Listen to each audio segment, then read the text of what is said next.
بسم اللہ الرحمن الرحیم۔ شروع اللہ کے نام سے جو بڑا مہربان نہایت رحم والا ہے۔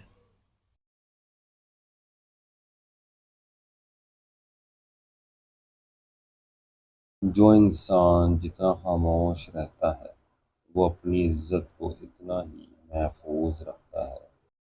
خاموشی کی کتنی زبانیں ہیں نا، دکھ، درد، ضد، غصہ، انا، شکر۔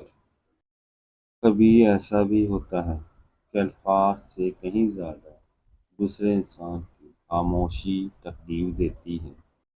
ایک اچھا تعلق ہوا کی طرح ہوتا ہے جو خاموش ہوتا ہے مگر ہمیشہ آپ کے پاس رہتا ہے۔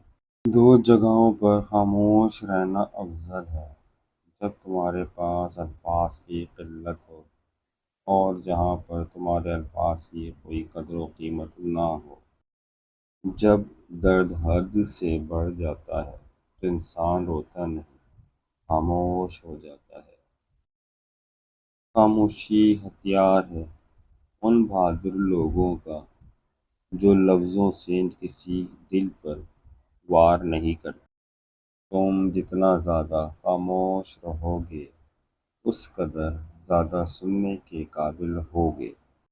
خاموشیاں کبھی بے وجہ نہیں ہوتی، کچھ درد ایسے بھی ہوتے ہیں جو آواز چھین لیتے ہیں۔ مضبوط لوگ خاموش رہتے ہیں اور وہ کبھی کسی سے شکایت نہیں کرتے۔ جن کو خاموشیاں بھا جائیں وہ پھر بولا نہیں کرتے۔ جب اندر تک گہری خاموشی چھائی ہو تو باخدا خاموشی کے سوا ہر آواز تکلیف دیتی ہے۔ خوش رہنے کا اصول یہ بھی ہے کہ جہاں لگے کہ آپ کی جگہ نہیں وہاں خاموشی سے خود کو الگ کر لو۔